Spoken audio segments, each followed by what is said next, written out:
पुणे के पास एक छोटा सा रूट है जिसको ट्रैवलर्स और बाइकर्स इस्तेमाल करते हैं वीकेंड ट्रिप्स पे जाने के लिए। लेकिन इस रूट पे ट्रैवल करते हुए एक ऐसी जगह है जो गूगल मैप पे तो एग्जिस्ट करती है, लेकिन रियल लाइफ में वहां पे कुछ भी नहीं है।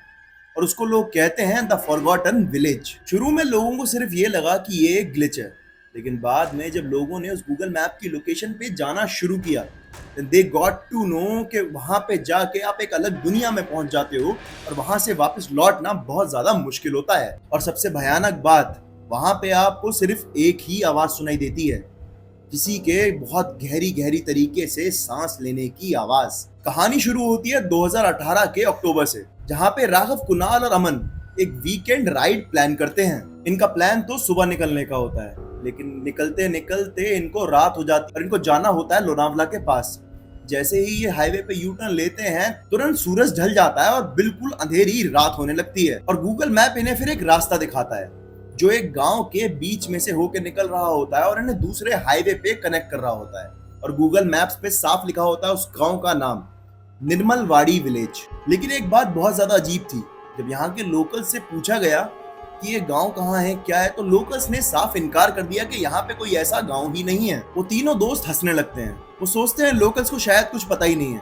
वो जीपीएस को अपना सहारा बनाते हैं और जीपीएस के रास्ते के पीछे पीछे निकल पड़ते हैं। गांव के रास्ते पे आते ही उनका एटमॉस्फेयर जो आसपास का होता है वो बदल जाता है। रोड की सारी स्ट्रीट लाइट्स गायब हो जाती हैं और सिर्फ ऐसे रास्ते बचते हैं जिनको देख के ऐसा लग रहा होता है कि ये रास्ता किसी जंगल के अंदर ले जा रहा है। फिर उनको बाइक की हेडलाइट के रिफ्लेक्शन से टूटा हुआ माइलस्टोन दिखता है जिसपे लिखा होता है निर्मलवाड़ी 2 किलोमीटर अवे। थोड़े आगे बढ़ते ही हवा बहुत तेज चलने लगती है। उस जगह का माहौल बहुत ज्यादा बदलने लगता है और धीरे धीरे वहां पे इतनी ज्यादा शांति होने लगती है कि उनको उनकी बाइक्स की आवाज भी बहुत ज्यादा फील हो रही होती है। और तभी उन्होंने पहली बार वो आवाज सुनी,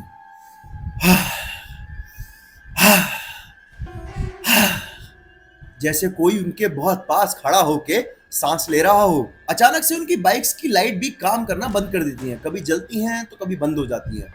वो टॉर्च निकालते हैं, सामने देखते हैं तो सामने पेड़ के टुकड़ों से, झाड़ियों से बनी हुई टूटी मिट्टी की झोपड़ियां बिल्कुल बंजर पड़ी होती हैं। इन तीनों ने लोकेशन डाली ही होती है निर्मलवाड़ी गांव की, लेकिन जब ये फोन को चेक करते हैं कि यहाँ तो सिर्फ जंगल सा है और 2-3 झोपड़ियां हैं, ये है क्या, तो जीपीएस दिखा रहा होता है कि you have arrived at your destination.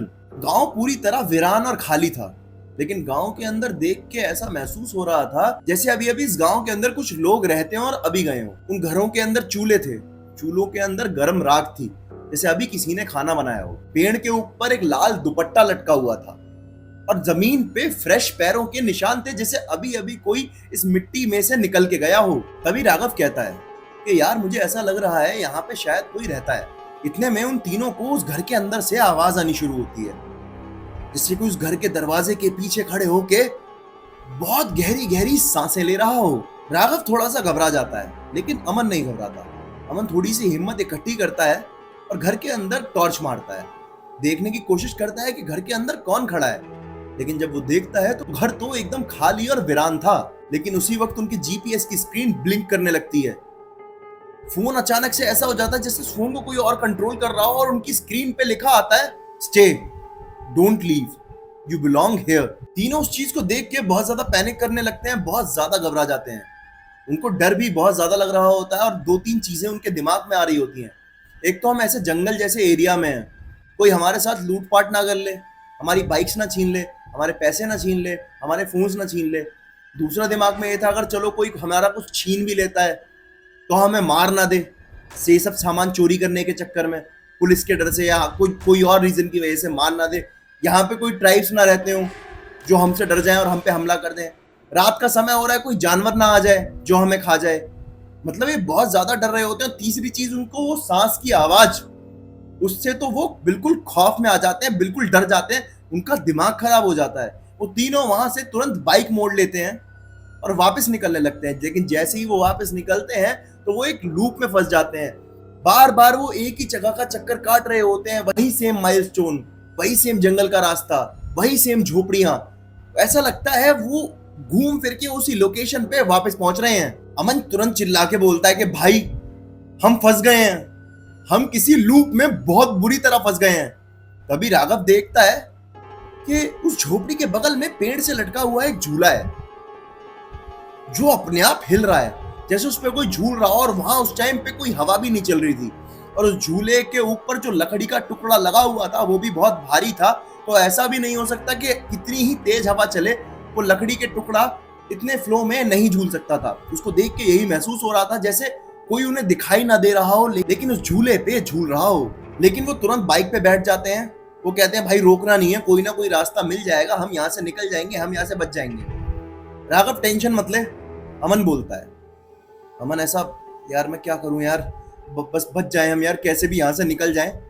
तभी उन तीनों को महसूस होता है कि जब वो बाइक लेके चल रहे हैं तो उनके पीछे कोई उनके साथ साथ उनकी बाइक की स्पीड को मैच करके भाग रहा है। लेकिन वो पीछे मुड़ के देखते हैं तो कोई नहीं होता। उन तीनों ने सोचा कि अब हम पीछे मुड़ के नहीं देखेंगे और इस चीज को इग्नोर करेंगे। लेकिन तभी एक सिंक्रोनाइज सांस की आवाज, जैसे घड़ी की सुइयों के साथ सिंक्रोनाइज आवाज उनके कानों में आ रही थी। टिक टिक टिक, 1 2 3, 1 2 3, 1 2 3। वो तीनों बहुत ज्यादा घबरा जाते हैं। ये क्या आवाज है यार। राघव ऐसा हो जाता रोने को। अमन, अमन भाई ये क्या है यार, क्या हो रहा है हमारे साथ। अमन ये आवाज तो बढ़ती ही जा रही है। धीरे धीरे वो आवाज इतनी तेज बढ़ गई कि उनके बाइकों के साइलेंसर की आवाज उस आवाज के आगे कम लगने लगी। उनकी खुद की और उनकी बाइकों की, उनके हॉर्न की आवाज उस सांस की आवाज के आगे दबने लगी। पता नहीं अचानक से कुणाल को क्या होता है। ये कुणाल इन दोनों से बाइक रुकवाता है, कहता है 1 मिनट बाइक रुको भाई, रुक रुक रुक रुक, अमन रुक, राघव रुक रुक।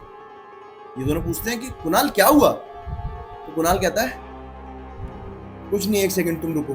कुणाल पीछे मुड़ के देखता है तो वो जो झोपड़ियां होती हैं वहां पे 3 की जगह फिर करीब 8 से 10 झोपड़ियां हो जाती हैं। देखते ही देखते कुणाल के सामने 50 झोपड़ियां हो जाती हैं। कुणाल को ऐसा लगता है मैं हेल्यूसिनेट तो नहीं कर रहा हूं, मेरे को वहम तो नहीं हो रहा है, मैं कोई सपना तो नहीं देख रहा हूं। फिर उसको उन सभी घरों के दरवाजों में आंखें दिखाई देनी शुरू हो करती हैं। वो 2 आंखें चमक रही होती हैं हर गेट के पीछे। फिर वो 2 आंखें बढ़ती जाती हैं और ऐसा लगता है कि हजारों आंखें उनको देख रही हैं। फिर कुणाल चिल्ला के बोलता है अमन, राघव यहां से निकलो, भागो यहां से।